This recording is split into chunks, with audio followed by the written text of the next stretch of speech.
우선적으로 지난주에 상당히 이슈가 많이 되었었고, 그리고 특히 또 5월달 같은 경우에는 우리가 시장 분위기상 실적을 발표하는 시기이기도 한데요. 또한 이 실적이 1분기 실적이다 보니까 2분기하고 3분기 같은 경우에 우리나라가 이제 경상수지가 조금 상대적으로 저조한 실적을 나타내는 부분입니다. 그래서 이런 재료라든지 또는 정책에 관련해 가지고 주가들이 많이 움직이는 흐름이 나타나는데, 지난주에 이제 많이 움직였던, 이번 주에 많이 움직였던 것이 바로 한국판 뉴딜 정책에 대한 종목군들이 상당 부분 상승세를 나타냈다라고 보시면 되겠고, 자, 일단은 추진하게 된 배경을 우리가 한번 살펴보셔야 됩니다. 자, 그림 잠깐 보면서 말씀을 좀 드리도록 하겠습니다.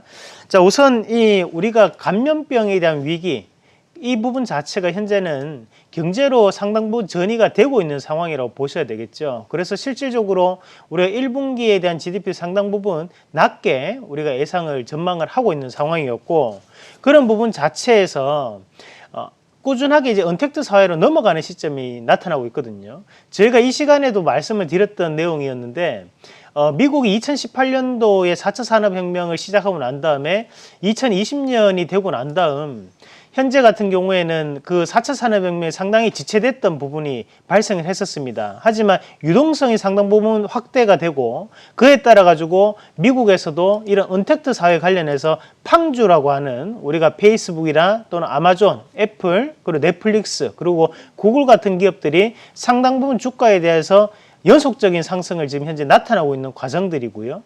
그리고 1분기 실적도 상당히 선방하는 그런 모습들이 나타났다라는 거죠. 그럼 미국에서도 이런 언택트 사회로의 조기적인 진입 자체를 지금 뜻하고 있는 부분이고, 국내 같은 경우에도 여기에서 지체돼 버리면 경제 자체가 원활하게 이루어지지 않는다라는 부분에서 정부에서 지금 유딜 정책을 펼쳐낸다라고 보셔야 되거든요. 그럼 거기에서 우리가 보시면 일단은 코로나19로 인해 가지고 비대면이 상당 부분 일상화가 되는 모습입니다. 그리고 디지털 경제로에 대한 전환이 상당 부분 가속화되고 있는 양상이라고 보시면 되겠고요. 이 부분 자체가 코로나가 종식되더라도 계절적으로 돌아올 수 있는 전염병이 될 수 있는 상황이라는 질병관리본부에 대한 보도도 있었다시피, 앞으로는 이런 비대면이 상당 부분 일상화되지 않을까. 그리고 이 디지털 경제에 대한 부분 자체가 우리나라 경제에서 상당한 비중을 차지할 여건이 형성될 수 있다는 거죠. 그러니까 큰 그림 안에서 탈제조업이 지금 현재 상당 부분 진행되고 있는 상황이라고 봐야 되거든요. 그럼 이런 한국판 뉴딜 정책을 통해서 얻을 수 있는 효과는 뭐냐 하면, 결국에는 경제적인 혁신이 나타날 가능성이 높습니다. 또한 지속 가능한 일자리를 창출을 할 수 있는 그런 분위기가 발생할 수 있다. 그래서 지금은 4차 산업혁명에 대해서 기본적인 토대가 될 수 있는 방안이라고 생각을 하시면 되겠습니다. 네. 참, 코로나19가 우리의 많은 것을 바꿔 놓았죠. 이 비대면이 일상화되고 또 디지털 경제로의 전환이 가속화될 것이다라는 부분 짚어주셨어요. 이런 전환에 따라서 어떤 종목들의 수혜가 예상되는지 꼼꼼하게 챙겨볼 필요가 있을 것 같습니다. 자, 그러면은 본격적으로 또 종목 이야기 좀 나눠보도록 할 텐데요. 카카오에 대한 상담 바로 이어가 보도록 하겠습니다. 16만 3,200원에 매수를 하셨고 10% 비중 들고 계십니다. 이분 같은 경우는 지금 수익 챙기고 계신데요. 1분기 실적도 상당히 잘 나와줬고, 여기에 외국인들의 러브콜이 이어지면서 연일 신고가 행진 이어가고 있는 카카오입니다. 좀 더 보유하는 게 좋을까요? 네, 뭐 일단은 카카오 같은 기업들도 결국에는 좀 더 보유를 하시면서 수익을 극대화시킬 수 있는 전략이 필요하다고 말씀을 먼저 드리겠고요. 실제적으로 이제 뭐 미국의 알파벳이 있다면 구글이죠. 구글이 있다면 우리나라에서는 카카오나 또는 네이버가 그에 따른 그에 상응할 수 있는 기업이라고 좀 보실 수 있겠고, 실질적으로 이제 네이버 같은 경우에 네이버 페이라는 부분을 실적에 대한 성장성을 기록을 한다고 본다면, 지금 카카오 같은 경우에는 생활 편의 플랫폼에 대한 부분이라고 보셔야 되거든요.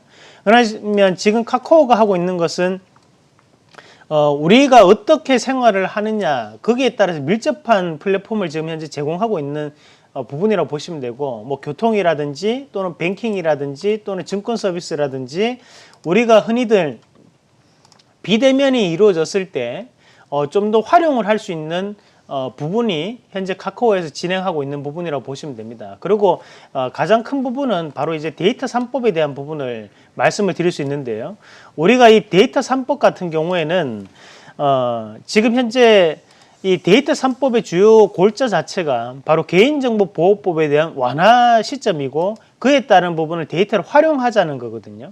그런 데이터를 활용하는 방안 자체가 드러났을 때 카카오가 보유하고 있는 이런 데이터, 우리 데이터베이스들이 인적 데이터베이스들이 상당히 많죠. 이런 부분 자체가 바로 플랫폼으로 작용을 함으로써 빅데이터와 연결되고 그 빅데이터가 또다시 여러 가지에 대한 산업적인 부분으로 발전을 해나갈 수 있는 부분이기 때문에 지금의 이런 카카오에 대한 상승 자체는 지속적인 상승 가능성이 높다라는 부분으로 해석하실 필요가 있습니다. 그러면 주가를 안 보고도 일단은 들고 가셔야 된다는 생각을 꼭 하셔야 되는 종목군이기도 하고요. 대신에 차트 잠깐 한번 같이 보도록 하겠습니다.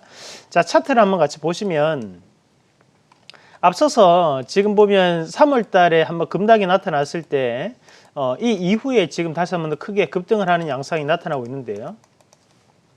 실질적으로 이제 급락이 나타났을 때도 제가 여러분들께도 꾸준하게 말씀을 드렸던 내용이 유튜브로 다 녹화가 되어 있습니다. 그 정도로 이런 하단에서도 이 카카오에 대해서는 기업이 크게 꺾이지 않는다라는 말씀을 꾸준하게 드려왔었고 지금 이제 신고가 흐름을 나타내고 있는데 적어도 25만 원 이상까지는 가줄 수 있다고 봐야겠죠.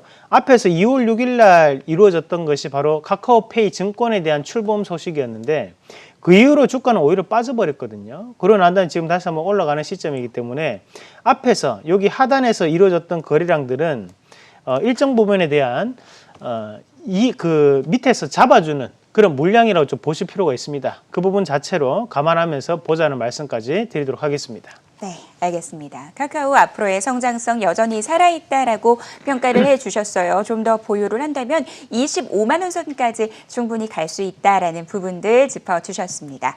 자, 다음 종목은 네이버입니다. 14만 8천 원에 매수를 하셨고 20% 비중 들고 계십니다. 이 종목 역시 연일 고점을 높여나가는 종목이죠. 언택트 주도주로 이 분류가 되고 있고요. 더불어서 이 포스트 코로나 시대에도 계속해서 이런 성장을 지속할 것이다라는 증권가의 분석이 나오고 있습니다. 이분 같은 경우도 지금 수익 구간이신데 그러면은 네이버도 카카오랑 비슷한 시각에서 조금 투자를 해봐야 되는 걸까요? 네, 뭐 일단 한 가지 걸리는 것은 우리가 이 네이버 같은 경우에는 2월 달에 검찰 고발건이 한 가지가 있었습니다. 그래서 그 부분 자체에서 지금 좀 더 이슈가 되고 있기 때문에 그에 따라 가지고 지금 현재는 단기간에는 그런 악재가 있다라는 것을 조금 기억을 하시면서 보시면 좀 좋을 것 같고요.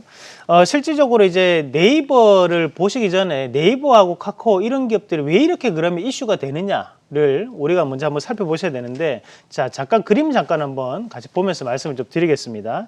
자, 우선 지금 현재 이 한국판 뉴딜 정책 프로젝트를 봤을 때 크게 세 가지 정도로 드러난다고 보시면 됩니다. 그러면 첫 번째가 이제 디지털에 대한 인프라 구축이라는 부분이 될 수 있고요. 두 번째가 이제 비대면 산업에 대한 육성, 그 세 번째가 SOC에 대한 디지털화라고 보시면 되는데 지금 앞서서 봤던 카카오라든지 네이버 같은 경우에는 이런 데이터 수집에 대한 활용과 기반 구축에 대한 부분 자체가 바로 직접적인 수혜로 다가온다는 거죠. 그러면 거기 안에 대한 내용을 보더라도 데이터에 대한 전주기 인프라를 강화하고 국민 체감 핵심 6대 산업에 대한 데이터에 대한 수집과 활용을 확대한다는 얘기인데 어렵게 생각하실 필요는 없습니다.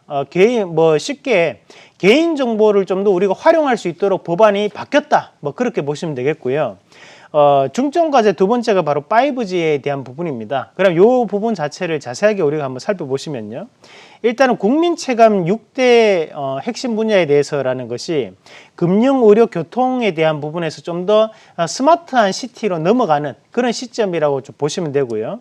마찬가지로 공공산업 소상공인 같은 경우에도 예전에 우리가 그냥 지하철역 근처면 장사 잘 되겠지. 그냥 이렇게 생각을 하는 게 아니라 실질적으로 그 주변에 상권이 어떻게 되어 있고 거기에서 빅데이터를 이용해 가지고 데이터를 활용해서 여기가 좋은 상권이다, 여기 안 좋은 상권이다라는 것을 구분해낼 수 있는 좀 더 지능적인 부분으로 넘어가는 시점 자체를 우리가 데이터에 대한 활용이라고 보시면 되겠고요.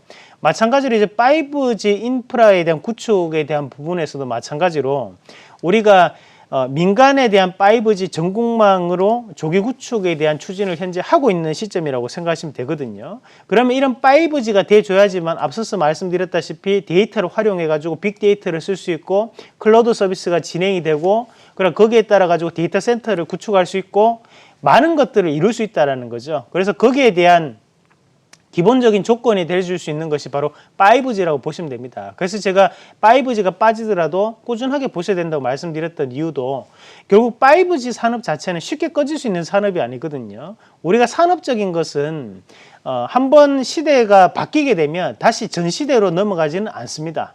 우리가 산업혁명이 이루어지고 난 다음에 자동차가 생기고 그 자동차가 없던 시대로 돌아가지는 않거든요. 왜냐하면 편의성이 증대가 됐기 때문이죠.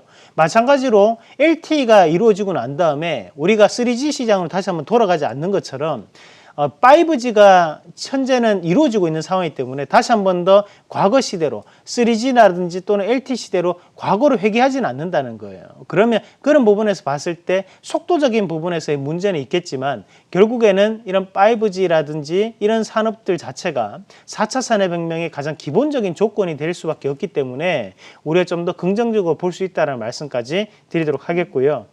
그리고 세 번째가 바로 AI에 대한 대중화인데요. 이런 인공지능을 좀 더 활용할 수 있는 방안 자체가 상당 부분 생길 수 있다라는 부분으로 여러분들이 해석을 하실 필요가 있습니다. 그래서 이런 AI가 그냥 우리가 로봇이라는 부분으로 끝낼 게 아니고 그만큼 이제 스마트 팩토리라든지 또는 공장 자동화로 넘어갈 수 있는 기본적인 요건을 바로 이런 AI에 대한 대중화로 만들 수 있는 부분이기 때문에 이런 부분 자체를 참고를 하실 필요가 있고 그리고 이제 정부에서 또 발표했던 것이 바로 비대면 사업에 대한 확산입니다. 뭐 교육이라든지 또는 모바일 헬스케어를 중심으로 해서 원격 진료를 얘기하는 거죠.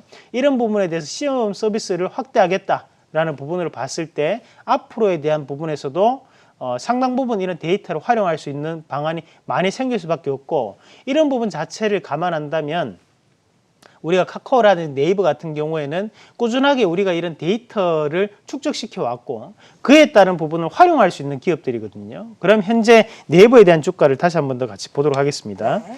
자, 뭐 얘기하다 보니까 딴 데를 좀 샜는데요. 자, 일단은 네이버 같은 경우에 지금 신고가를 가고 있는데 앞서서 이루어졌던 이런 19만 원짜리가 검찰 고발 뉴스가 한번 생겼었습니다. 그 이후로 지금 주가 한번 빠졌고 그 다음에 지금 반등이 나타나고 있는데 그런 불확실성은 조금 감안하고 보셔야 된다. 왜냐하면 이제 검찰 조사 같은 경우 쉽게 끝날 수 있는 문제는 아니죠. 그럼 앞에서 이루어졌던 우리가 카카오 같은 경우에 좀 더 저는 카카오가 만약에 90점이라면 네이버는 85점 정도 그런 불확실성은 조금 잠재돼 있다라는 부분으로 말씀을 드리도록 하겠습니다. 이렇게 해서 네이버까지 전략들 세워주셨습니다. 대표님께서 말씀을 해주신 부분 중에 하나가 또 AI 산업의 대중화에 대한 부분인데요. AI 관련주에 대해서는 어떻게 보시는지도 상당히 궁금해지는 부분입니다. 엑셈에 대해서 좀 자세하게 짚어볼까요? 네, 뭐 일단 우리가 지금 AI에 대한 대중화도 그렇고 꾸준하게 지금은 한국판 뉴딜 정책에 대한 얘기가 나올 수밖에 없는 상황이라고 보셔야 되겠고요. 저희가 PPT 한 번 더 보도록 하겠습니다.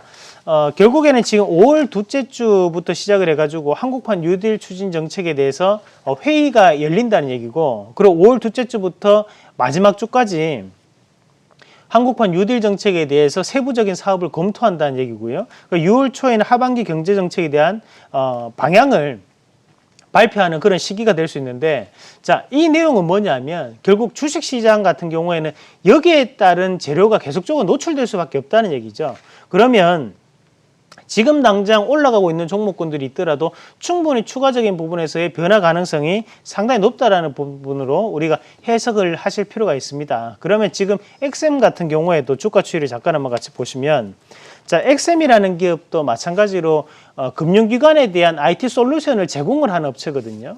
그런데 이 업체가 클라우드 서비스라든지 또는 데이터 3법에 대한 직접적인 수혜가 될 수 있는 종목입니다. 그러나 앞서서도 마찬가지로 주가가 이런 2,800원대에 머물러 있다가 이번에 코로나 사태로 인해 가지고 잠시나마 주가가 1,700원대까지 빠졌었는데요. 그 이후에 지금 반등이 나타나는데 여기 화살표 보시면 지금 고점 화살표가 뜨고 있다는 것은 그만큼 고가 권역에 대한 부담을 작용하고 있다는 부분이지만 실질적으로는 지금에 대한 시장에 대한 분위기를 봤을 때는 충분히 저는 신고가에 대한 분위기가 나타날 수 있다고 판단합니다. 앞서서 지금 주봉을 잠깐 보시면 자, 이런 자리 자체가 꾸준하게 이제 막혀 있는 구간이었었고 대신에 지금의 이 XM 같은 경우에는 흐름이 바뀌었거든요. 이 전에는 데이터 3법이 통과되기 전의 흐름이고 한국판 뉴딜 정책이 발표되기 전인 거고 지금은 발표가 된 후기 때문에 기업에 대한 성장 가능성은 상당히 높다고 보실 필요가 있어요. 그래서 지금은 차트를 떠나가지고 저는 무조건 신고가 갈 수 있다. 그래서 좀 더 이 종목에 대해서 관심을 가지시면 충분히 큰 성과 보일 수 있다라는 말씀까지 드리면서 최소 그래도 저는 4천 이상 가야 되지 않나 그런 말씀까지 드리도록 하겠습니다.